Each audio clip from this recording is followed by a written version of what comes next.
we're finally going to inflict our childhoods upon you and talk about Harry Potter. Suckers. This is now a Harry Potter podcast. Really, I mean, we mentioned it a lot pretty much since the beginning, but especially lately, I noticed during our Dune episode, I was talking about this succession through our lives of genre franchises. Sure, yeah. And there's Star Wars, but that was passive even for me. It also sucks. I saw Return of the King in the theater. You didn't, loser. Good for you. I wanted to read the books first. Did I do it? No. But I hadn't read the book, so Lord of the Rings isn't really part of that. No. Harry Potter was that. Yeah. There was a brief dalliance with the Hunger Games or Twilight or whatever we all tried to follow it. Divergent. But it was, for the things I really, really invested in across mediums, it was probably Harry Potter, Game of Thrones, and now Lord of the Rings. What about Artemis Fowl when you were a boy? Yeah, but that was just books and audiobooks. I'm talking about things with like blockbuster adaptations as well. Because that became more of a cultural juggernaut once you have all three.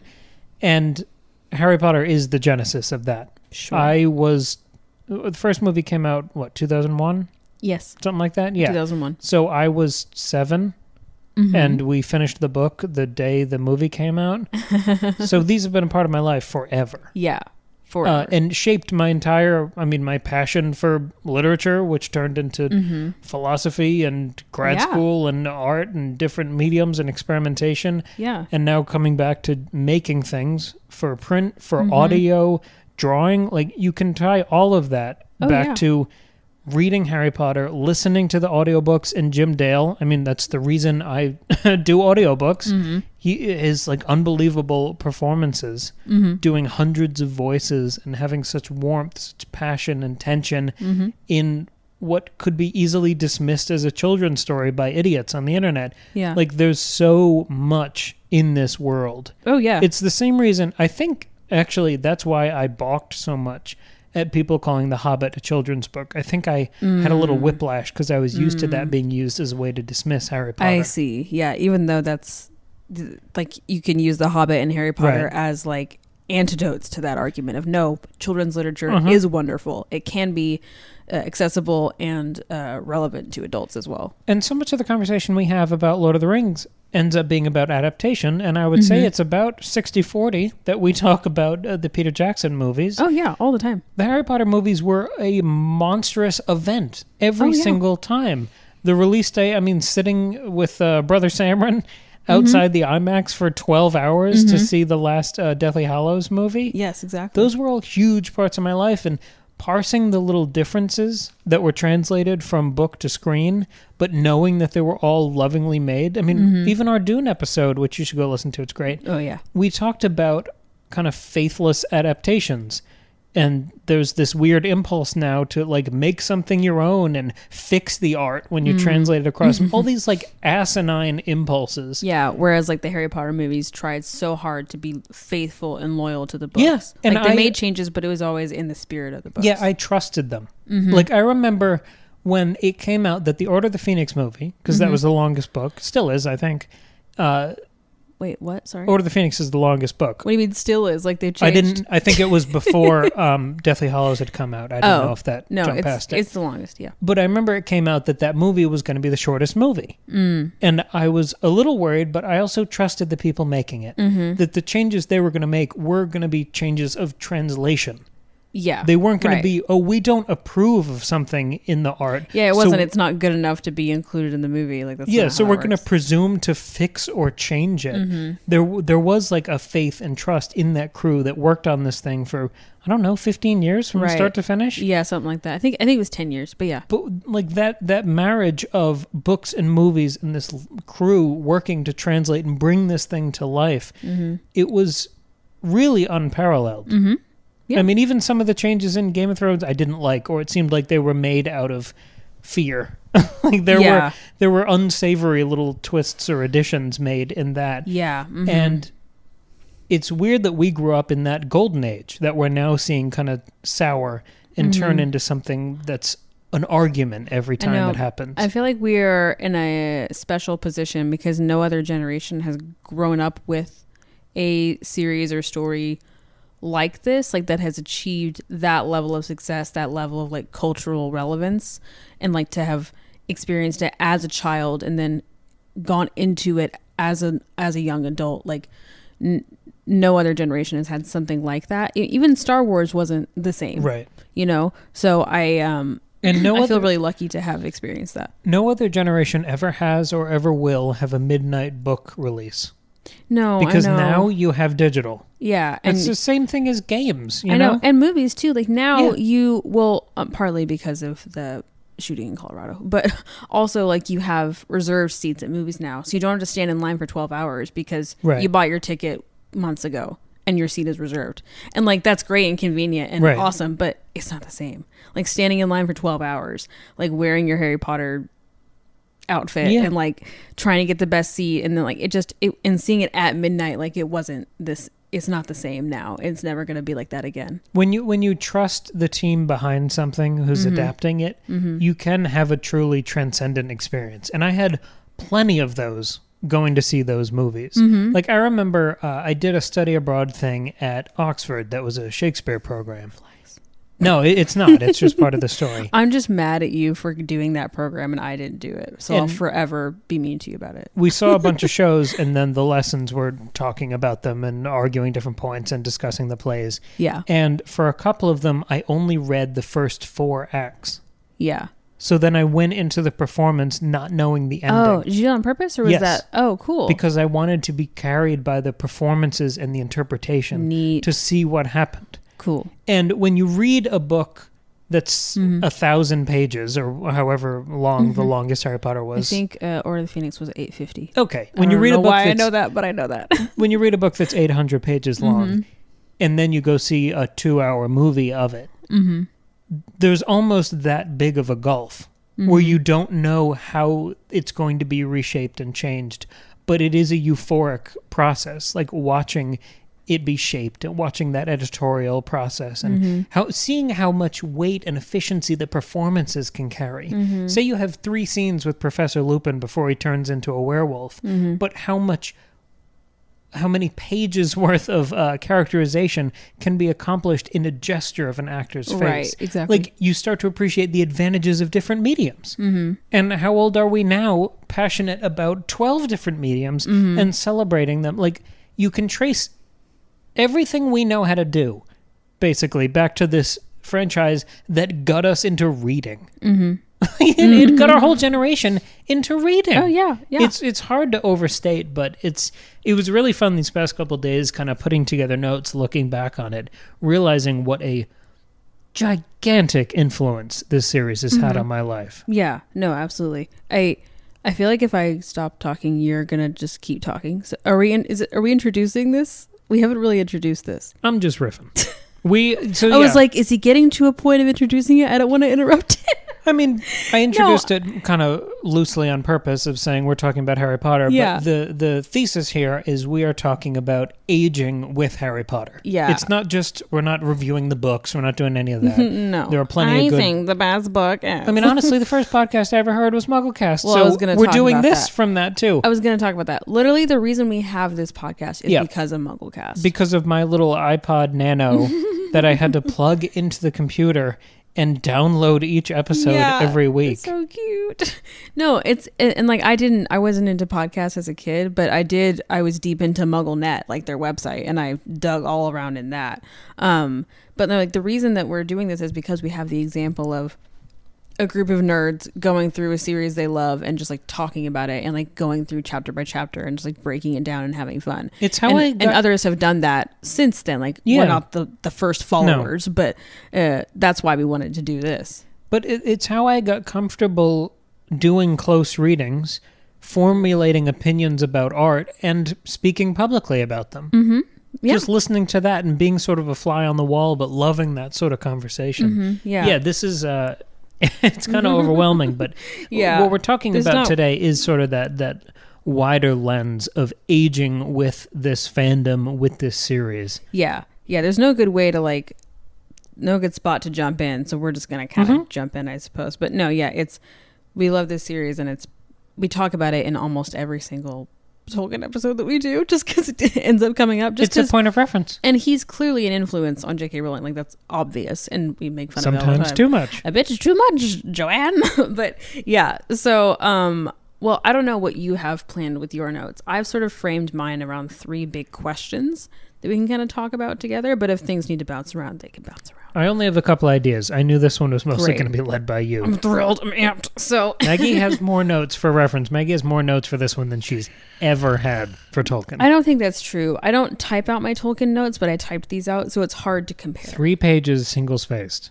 Well, it's bullet points. Strap in. We're doing a 100-hour podcast for our 100th episode. I should say, this is actually our 100th episode, and we chose to, like, we knew it wasn't going to be a Tolkien one, so we were like, okay, what do we do instead? We wanted to do something that was special and important, and not just a random movie we saw. So. Honestly, I wanted to do Winnie the Pooh. Why didn't you mention that? I would have loved to do that. I did. You vetoed it. You did no such thing. Zero recollection. What was that? You're just staring at your wedding ring like you're reconsidering. What wedding ring? Oh, God. Okay, so my first question for this discussion, Cameron, is just about, like, it says, how has your fandom evolved over the years, and what was it like from the start, and then what is it like now? Like, your experience as a fan. You talked about you saw the first movie when it came out, and so you read the book right before. I will forever be furious that I didn't get into these until I was 11. Which means 2005-ish. Mm-hmm. Right? Is that how old I am? Yeah, like 2005-ish. So I didn't get into it until 6 of the books were already out. 4 of the movies were already out. That's ridiculous. I have to tell you, Cam, I'm so mad about it. Like, I'm so mad about it. I think the first... That's where we are. What? Yeah, no, I'm trying to figure out how many of the books were out. Because the first... I remember going to the release party for the last few, but I don't remember the very first one that would have come out. The very first what? Sorry. Book that would have come out. Goblet of Fire came out in 2000. Okay, so you probably Order of the Phoenix. Phoenix. Yeah. Order of the Phoenix was my first movie premiere, which is sad. Like, I'm really mad about it. I can't even describe to you how mad I am about it, because the second I started reading them, I dove right in, and I read them over and over and over and over and over, because 6 of them were out. I had no friends. Legitimately, at that time, I had no friends. Yeah. I ended up finding a little friend group later, but even still, like, I was kind of a lonely child and wasn't super social, and I liked to read anyway. Shockingly, I'm still the same. That's why I have a Tolkien podcast. but it was just, I liked to read anyway, but, like, this was the first time that I loved reading something. Like, I had read, I think the closest I had come was the Lemony Snicket books, which I read when I was a bit younger than that. And I really liked those, but, you know, those books are wonderful, but they don't go quite as hard as Harry Potter does. And so I was, like, so into this series that had it was just really well written, obviously, and I loved the characters, and it was this great world to fall into. And fall into is interesting, because it really is. I've noticed you listen to the audiobooks a lot more than I do now. Yeah, and I'll get into that later. It's pretty often that you're going through all of them in a row lately, and it's not that you're kind of falling into them uncritically or receding into them. It's that it's actively comfortable. Yeah. But when you're listening to it, just from what you've said, you are immersed in that world, and it is a comfort food. Yeah, I'll get into all that stuff later, for sure. There's a concept I want to introduce early that I learned from records, vinyl records. There's something called a locked groove, which is at the end of a record sometimes. A locked groove is like it catches the needle at the very end of the song or the side of a record. And so that noise, the sound that is engraved into that groove, it repeats. So you end up hearing like a second or two of audio over and over again till you lift the needle. And there are certain moments in Harry Potter that I either think about or return to and listen to that feel like locked grooves, where I love staying. I like being comfortable in those times, whether it's Christmas at Hogwarts or all of the moments in Prisoner of Azkaban before Harry actually gets to Hogwarts. Yeah, when he's in Diagon Alley and just kind of moseying around and looking at the firebolt. There are these cute little like homey, or everything at the Burrow. These little holding patterns, these moments that you want to just live in and return to. And I don't really know of any other series that has that sort of hypnosis where there are locked grooves throughout it. Yeah, I don't really either. That's the thing. Like it had such a hold on me even the first time reading it. And it just got more and more intense the more times I reread everything. And I think a big reason why I liked it so much when I say a kid, I was like, in middle school. So I was an adolescent pretty much. But I liked it so much because it didn't feel like a kid's book. And it didn't feel like a young adult either. Like now you would probably classify Harry Potter as young adult, but it didn't feel like other young adult books do. Like, number one, it wasn't in first person perspective. I hate first person perspective because it's like, I don't like, what am I, a baby? Like I have to read the word I to connect to the character. Right. Like I can relate without it having to be literally me, number one. Number two, and not all, there's plenty of good YA, but a lot of YA is written to be accessible, which is not a problem, but sometimes it's so much so that it's poorly written. Like it's readable, but it's not good. Do you know what I mean? Yeah. Harry Potter continues to be like throughout is well written and beautifully written and like accessible, but not like Hemingway. Do you know what I mean? Like it's not straightforward in that way. And like we've talked about not that Hemingway is like YA. That was a weird comparison, but you know what I'm saying.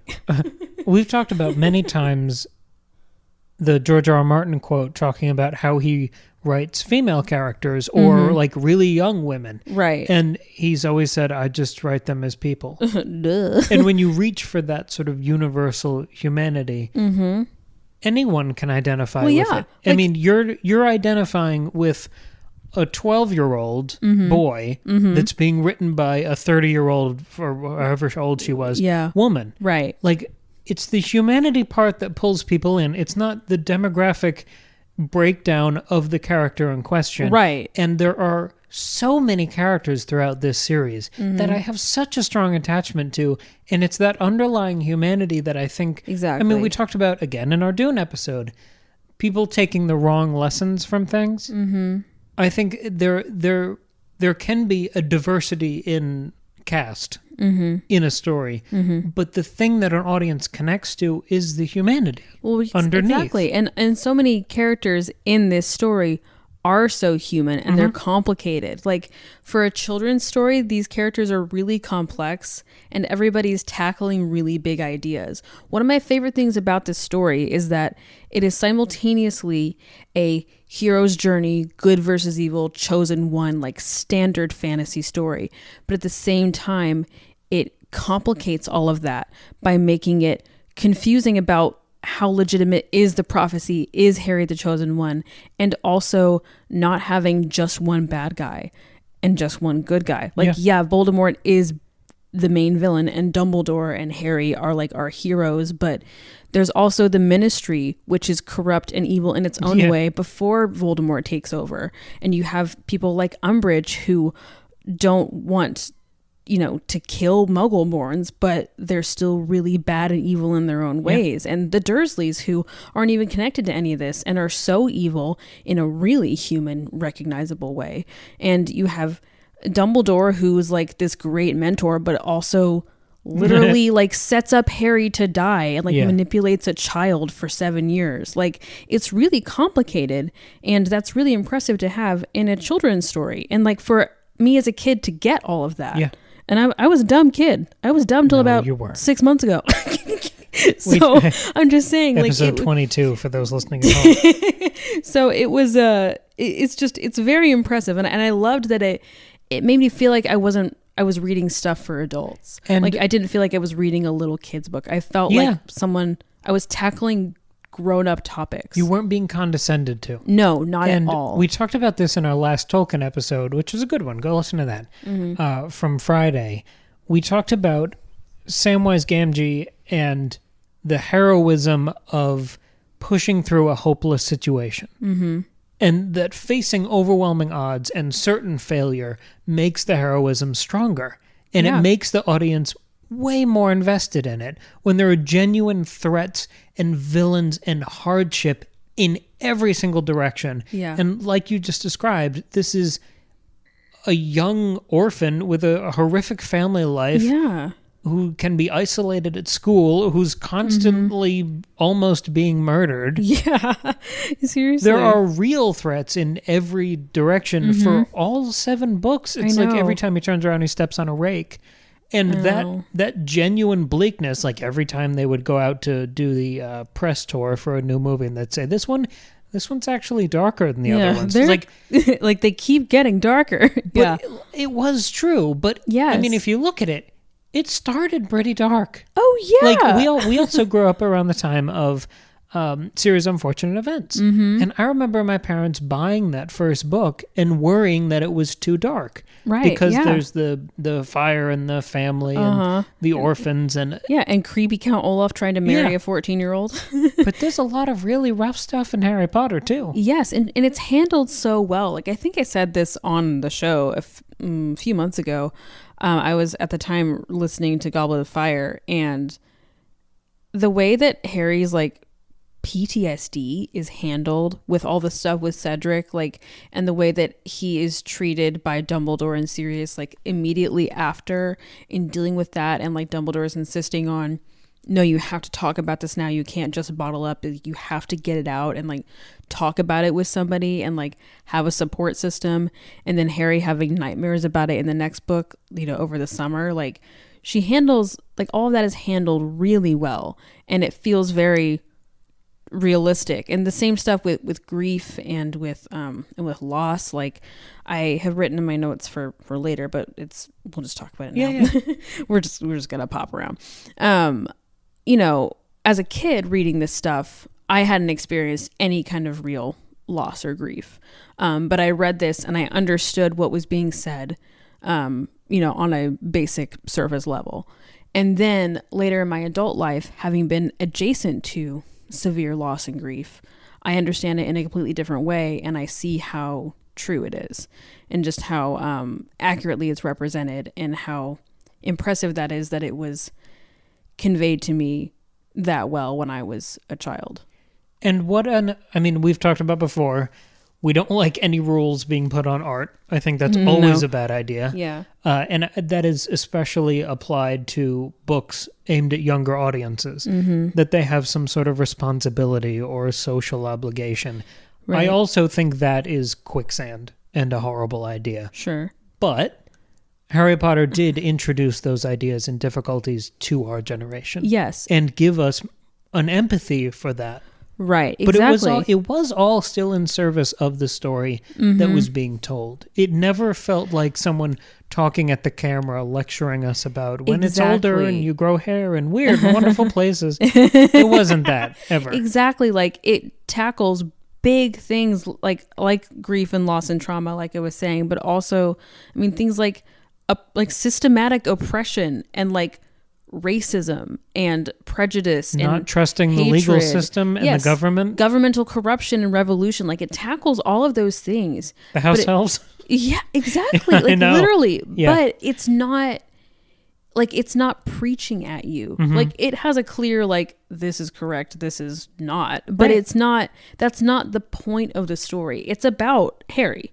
Right. And it's about Harry navigating all of those big things, the way that every child who then becomes an adult has to navigate big adult things. A messy society. Exactly. And weirdly enough, I do think a lot of this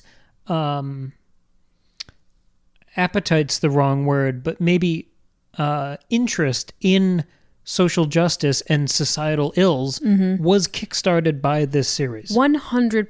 The fact that Dumbledore's army, that idea hit while we were becoming teenagers. Exactly. And developing this like, oh shit, we're older now and we can see all the problems of the world and they affect us now. And we're all on Tumblr, like bouncing off each other. I think a lot of, it weirdly tracked perfectly because, I was 7-ish when this came out and Harry was 11 in the movies, I guess.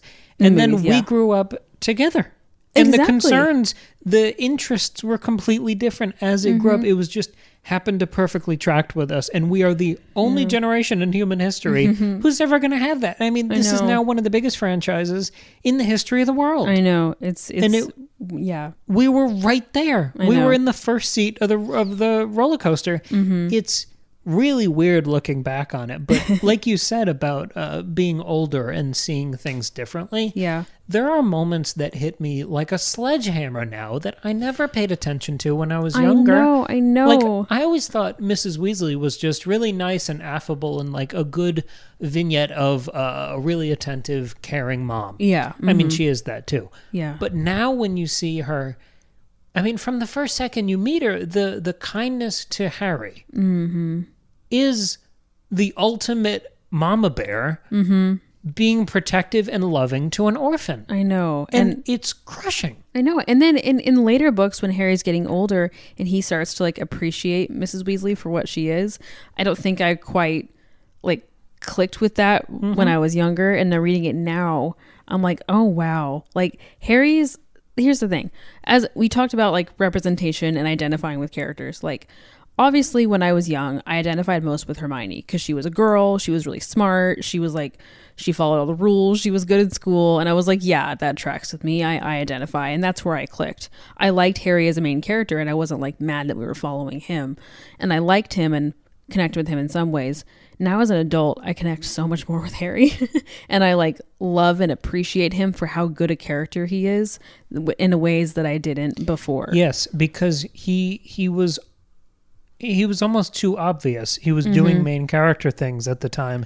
And I wanted the more interesting, the funny friend or the principled Hermione. Well, and to be honest, like I hadn't experienced anything truly traumatic the way, and obviously not the way Harry had, but in any way, Hermione's biggest issue was being a good friend and getting A's. And like, that was me. And so I connected with that. And now as an adult, having experienced real world things, I connect with Harry a lot more. But there isn't that pressure of this person has to be an archetype who carries the weight and pressure of everyone who has their same nationality or skin tone. Yeah. Where if you then make them messy or flawed, you're making some sort of like claim about a whole race or group. That's right. It's a really weird, terrible idea that's come out in the last few years that I think has fucked up a lot of art. Yeah. I think when you put that representative pressure on characters. Well, yeah, because then it stops being a story and it just becomes a lesson or a... Yeah, because characters are fictional individuals. They are not meant to be members of Congress. Right. Who are also these weird, like, avatars for the characteristics they can't control. Well, and... sorry. But... having a series that didn't have that, I think that means that we approach all characters now in that vein with that kind of good faith of like, of course, Dean Thomas did something bad. Does that mean all black people do things? Like, no, it's ridiculous. Exactly. And I would like to think that people who were raised on that series, because I mean, most of my friends, I mean, this sounds very intense the way we're talking about it, but almost all of my close friends, like, this was their life and introduction to the difficulties of the world and basically art as a whole. Yeah. So this does have an extremely heavy weight on our understanding of the world now. Well, and here's the thing, like, the trauma that Harry experiences is so unique. Like, most people, people have had, like, parents die, for example, or they've had a friend go through something, but most people haven't had their parents be murdered when they were 1, and then they had an abusive family, and then they watched a friend get killed in front of them, and then they had to save their godfather from Dementors, and then also they had to watch their godfather die. Like, most people have not experienced that type of and that amount of trauma as a child. Like, that's pretty unique. And yet, Harry is still so relatable. And you still connect to them because she's not necessarily focusing on this one type of experience. It's about having been traumatized or having experienced loss or having just being weird in school or people not liking you or people not understanding you. Like, that's universal, and it taps into that versus the specific type of experience that one type of identity can have. Do you know what I mean? It's not one of the hardest parts of writing a story, as someone who's been doing that for 6 years now, almost 7. Cool. I was going to say longer. All of your 20s. I mean, yeah, I meant in a, publishing books capacity. Yes, sure. But one of the hardest parts is writing a story from all angles, meaning embodying a scene or a conversation from both sides, where both characters, they're saying things that wouldn't occur to you, the author, sitting there. It's seeing things in so many different perspectives that it feels like a real human conversation, not just you puppeteering one point or punchline you want to get to end the scene. Yeah. Surprising yourself or having your characters surprise you. And I'm noticing an incredible depth in those relationships now. When we were driving on the honeymoon, we were listening to chapters from different parts of this series, the audiobook.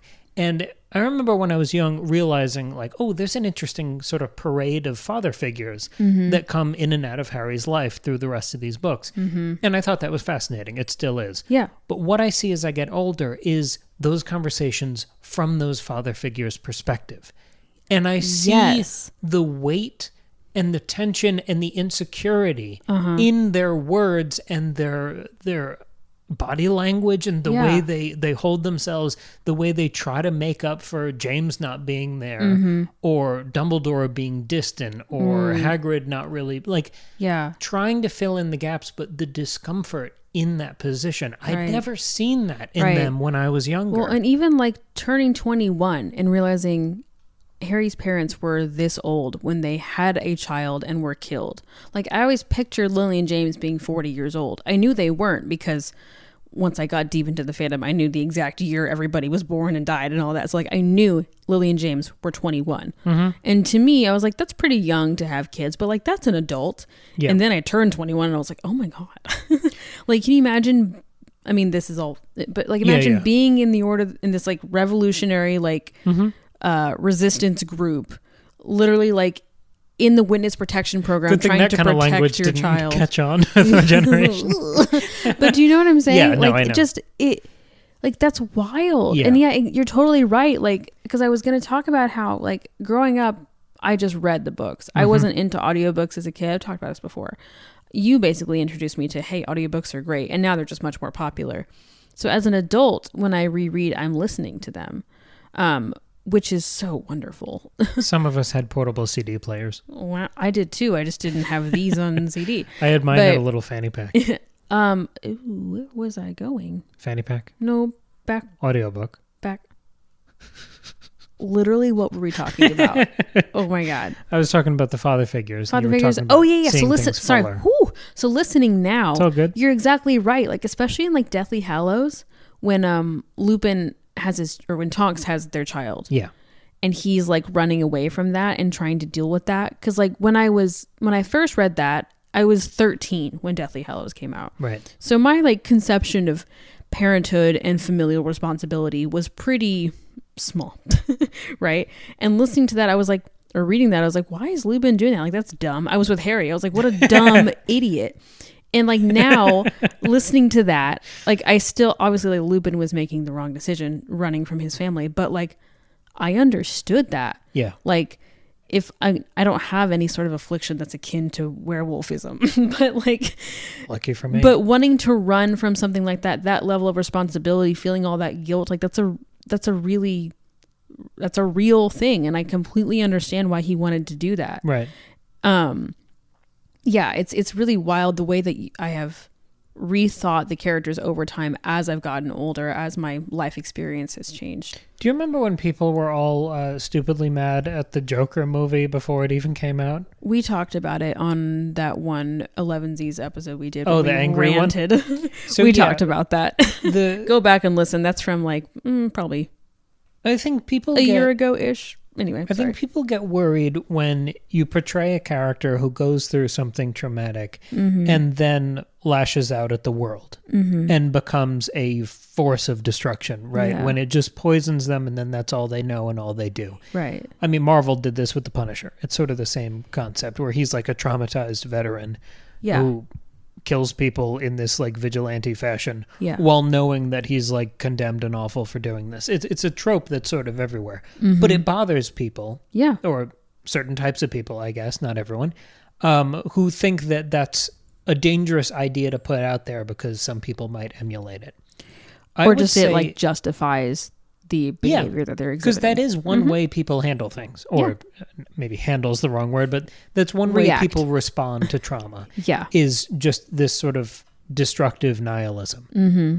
The thing that really crushes me going back to this series is how Harry takes exactly the opposite approach. I know. It's all of the first couple books are so important to me now because Harry is certainly not innocent, never naive. No. Because he's starting from such a horrific place and loss, but he's overwhelmingly kind and polite. He's just a fundamentally good character and person. Right. In the face of a terrible past and usually a terrible present. Right, but he still manages to be human. He's not like this perfect good angel. He's not like Cinderella, who's like polite and kind to everybody despite all the bad stuff. He's principled, but respectful and loving and open. Right. It's so sad, like seeing that, like everything that happens to him, and he's like so good. And that's what's so,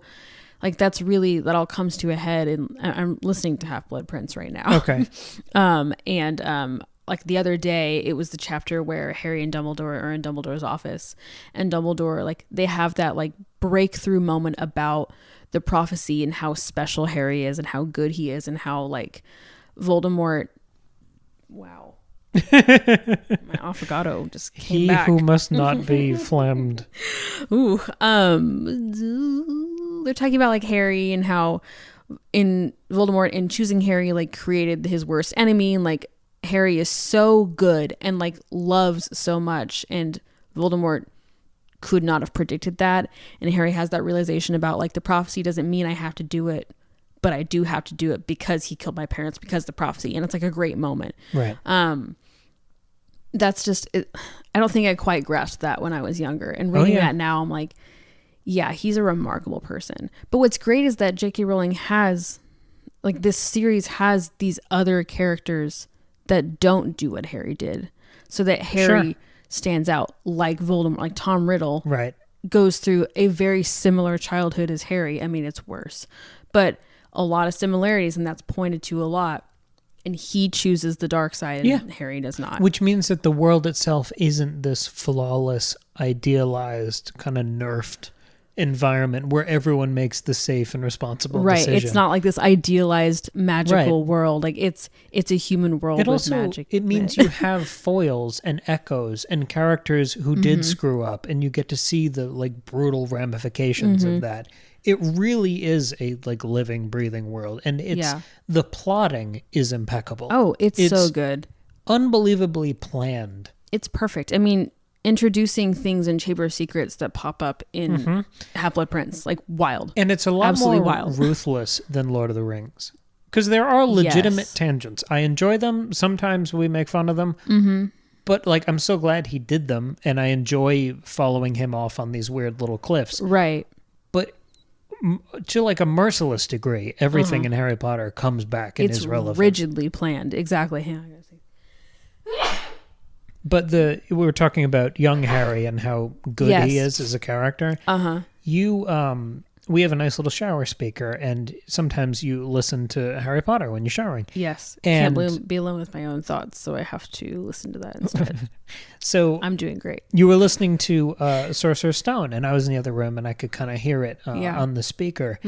And it was the Mirror of Erised chapter where Harry, sees himself with his parents in the mirror. And I just wasn't used to that characterization of him anymore, or it had been a few years at that point when I heard it. And there was that pureness and that love and that yearning. Again, innocence is the wrong word because of what he's gone through. No, it's purity, really. It's not innocence. But it was such a love and yearning, and there was no talking. And even the description was delicate. Yeah. It wasn't overly emotional or overly like it wasn't punching you with the gravity of the scene. Well, yeah, it's subtle, and that's why I didn't always quite pick up on that stuff when I was younger. And then reading it now, it just kills you. And even it is different in the movie. I think that change of medium does make that scene very different, because when you're reading it, you're imagining his parents, but you are picturing Harry. Yes. Because that's how it's described. And the scene is so powerful. You get that it's sad as a kid, and you see like, oh, of course he would think of that because that's what he wants and doesn't have. Yeah. But as an adult, I mean, I just started crying. It's so powerful. And I just don't know how you write something as your first published book that is that amazing from every angle and every age group and perfectly structured so everything in 7 books ties back. I know. It's very remarkable. It's really impressive. There's really not been anything, I mean, remotely like that since. No, it's such a complex story in a complex, continually expanding world, and it all comes together and makes sense. And like, yeah, there are a couple weird plot holes, and like going back, you're like, okay, like in what world do parents send their kids to a school where they can play a sport in a thunderstorm and risk getting their skull cracked? And in what world... Well, they're dentists. In what world, Cam, does Harry need a permission slip from his guardians to go to Hogsmeade to go shopping, but he doesn't need one to participate in the Triwizard Tournament where he's literally being attacked by a dragon? Doesn't make any sense. Like, and also, we talked about this the other day. We're like, why do wizards need to pay rent? Can't they just build their house out of magic? Right. And like, or put an expanding charm like or something. Like, why do the Weasleys need to spend so much money on their trip to Egypt when they can literally just bring a tent and like apparate? Yeah, like exactly. I don't understand. But or just do flu powder, or like they're like why? Like, what are they getting on a plane? What are they spending their money on? I'm so confused. They had to do that to establish something on the trip. Exactly. That paid off so later. It doesn't matter. Right. Like, you suspend your disbelief. It is ultimately a story for children, and like, who cares? It's a special world. I'm in it. I don't care. Apparently, it's a story for showering adults as well. But it's like, I'm in it. I don't care that this doesn't make any sense from a parenting perspective. But like, whatever. This school is special, and like they established that in the first book. Like, yeah, that's Hogwarts. Because when they're going into detention in the forest, Malfoy's like, my father will hear about this, and Hagrid's like, your father would tell you that that's what it's like. We torture children here. Like, shut up.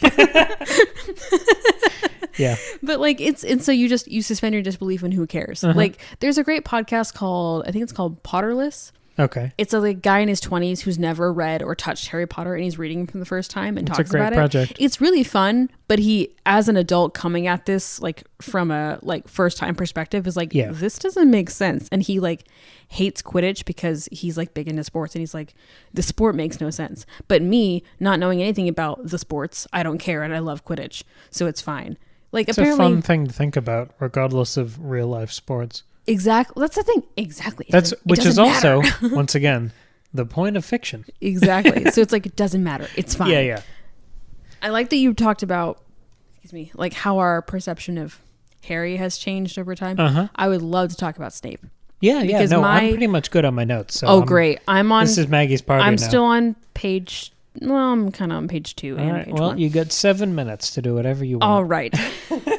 No, see, Snape is fun because I went through so many phases with Snape, and that's why Snape is such a good character. Yeah. So, like, when you first read Snape when you're a child, obviously you hate him at first because he's mean and awful and is clearly working for Voldemort.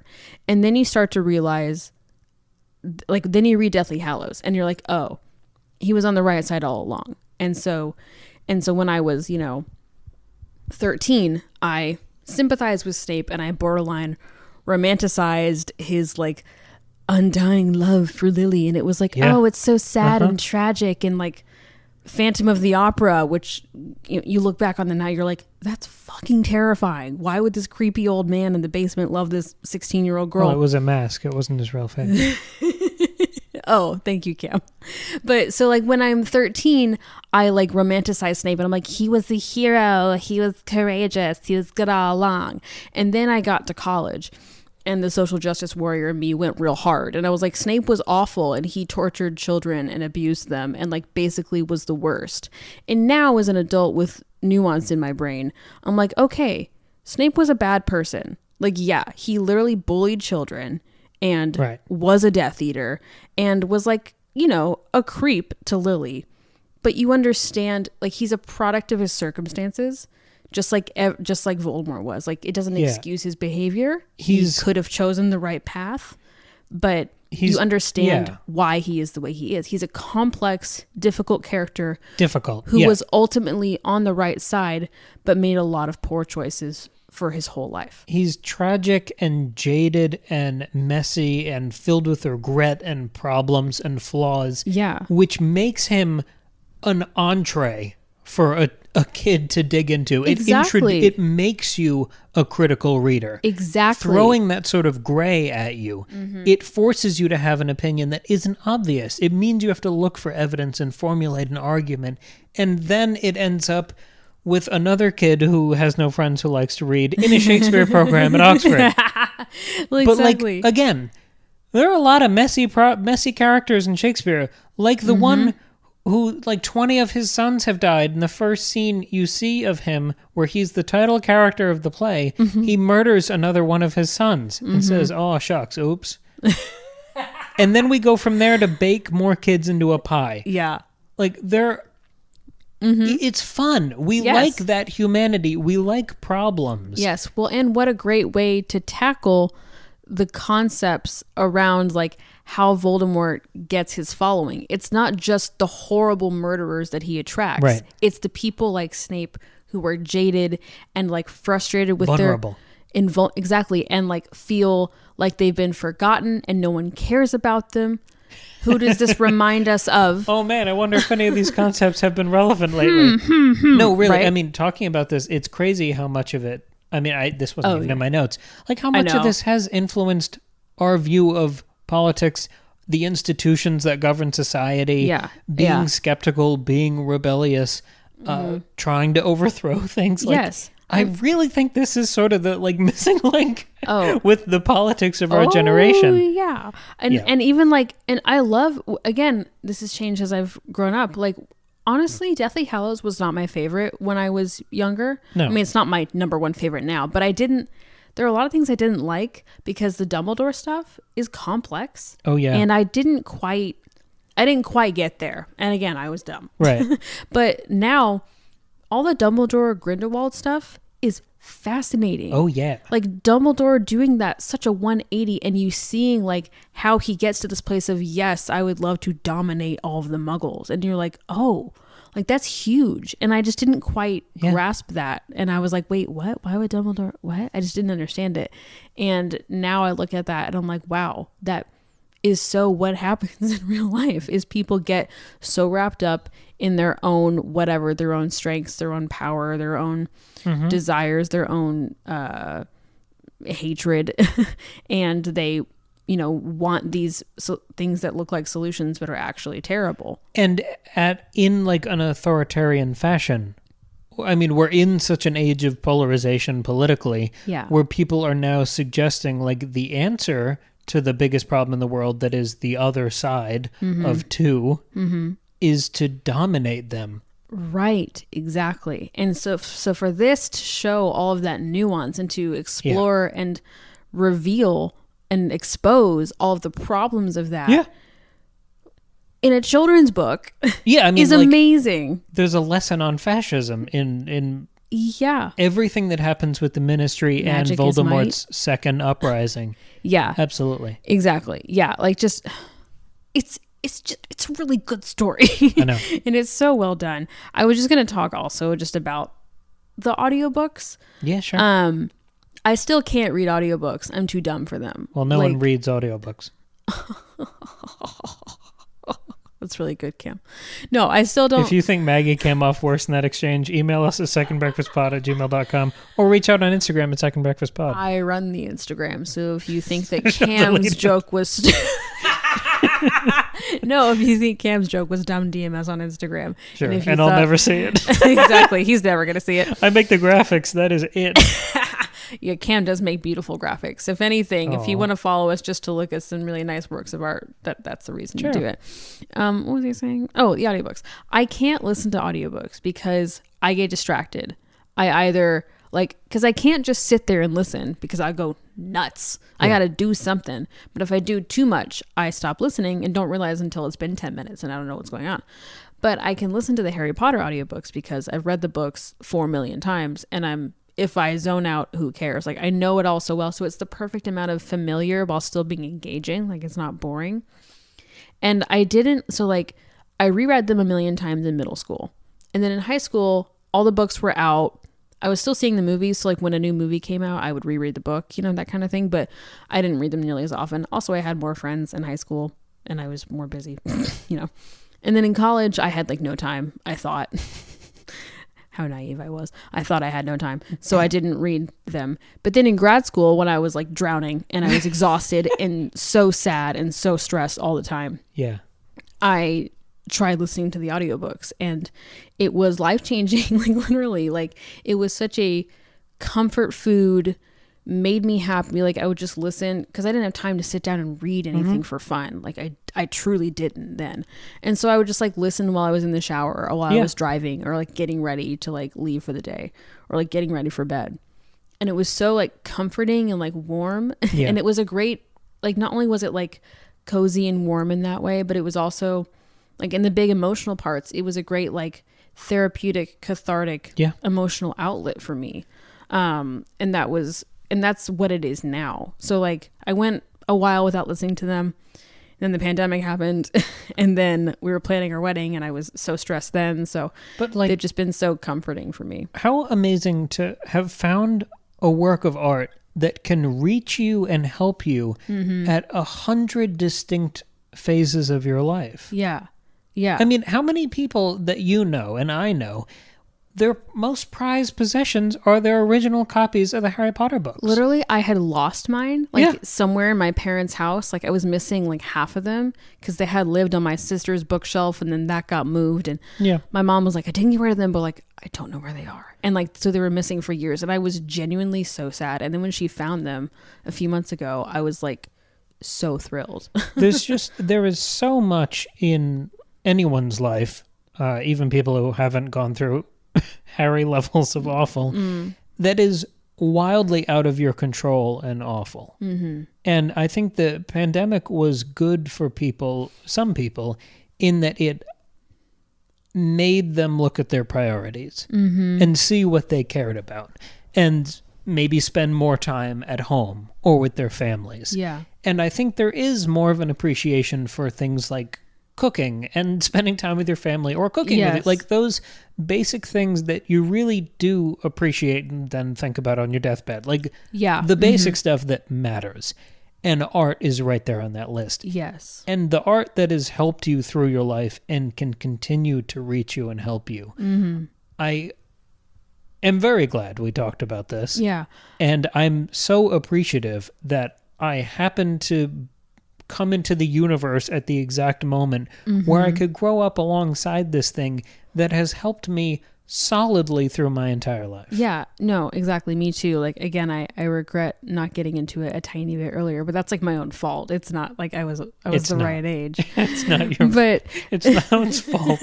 Maybe it's my parents' fault because my mom read me the first book. Sure. So maybe they just thought I was too young to get into it. Or maybe you're just glad you found it. Yeah, I'm so glad. Maybe you don't need to blame someone. And like you were saying earlier about like your writing and all of your career, like I always liked reading, but I started loving reading when I got into this. And then I majored in English, and then I like wanted to teach people, and then I got more into art. Like it's all there. And now we have this show. I literally have a Harry Potter tattoo. I should post a picture. Yeah. It's on my arm. Like I should show that. It's the greatest. It's so special. The greatest moments of just like personal achievement or artistic fulfillment I've ever felt in my life, like leaps and bounds better than any other sensation ever, have been recording certain difficult, high-intensity moments of audiobooks. Yeah. There's none of that without Jim Dale.